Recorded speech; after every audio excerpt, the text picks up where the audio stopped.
अर्चना बोल रही तो अपने बच्चों के साथ भी ऐसा करोगे? मेरे बच्चे मेरे साथ कभी ऐसी दगाबाजी नहीं करते जो मेरे साथ हुई है। बस आपके आँख पे ऐसी वो पट्टी लगा दी है ना। अरे इन्होंने इतना प्लानिंग किया ना मेरे साथ, तो फुल प्लान सब लोगों ने मंगवाया था 10 किलो समोसे। फिर सीधे बन जाते हैं माना कि कि हमारी नहीं बहू मंगवाई। हमारी चलिए बेटी। अब ये माड़ोगंज जो का मेरे भी पे दाल बहुत इल्जाम अच्छा लगा केस रहे थे कल जो वीडियो बनाई थी कि हमारी बेटी को भगा दिया, मैं तो बोल रही हूँ आप अपनी बेटी को, अब तो समझ आ गया आपकी बेटी के साथ मैंने गलत किया, तभी तो मैं ये सारी चीजें सुना रही हूँ कि भाई ऐसा था ही नहीं जैसा बोल रहे हैं, माइंड वॉश कर दिया सारी चीजें। कभी मेरे भैया के ऊपर ये इतनी सारी स्विमिंग पूल में लेगी सारी चीजें लगा रहे हो, तो ये क्या था जो अंशु ने मुझे बताया था, ये क्या था?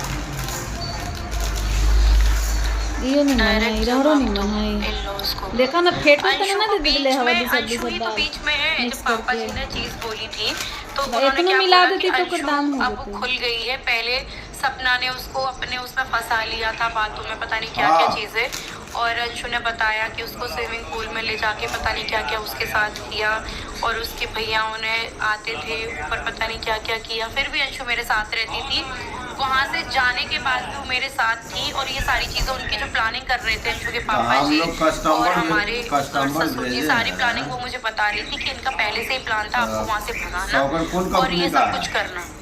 तो आप लोग को थोड़ा समझना चाहिए। आप क्या वो गर्म माहौल में सिर्फ आप टाइपिंग पे लगे, थोड़ा सुनो कोई चीजें कानों से, फिर जाके कोई चीजें लिखो। अंशु बच्ची है तो अंशु बीच में है ना, अंशु उल्टा तो नहीं, गलत तो नहीं बोले ना किसी के बारे में। उसने ही तो ये सारी चीजें बोली है पापा जी को कि उसके भैया मेरे भाई उसको छेड़ने आते थे, उस पे छत पे स्विमिंग पूल में ले जाते। तो ये चीज अंशु क्लियर करे, मेरी क्यों धजिया उड़वा रही है फिर अंशु? मेरे साथ भी तो रही है ना यहाँ पे, जब इतना प्यार दिखा रही है भाभी भाभी करके, तो इतना तो क्लियर कर सकती है कि ये चीज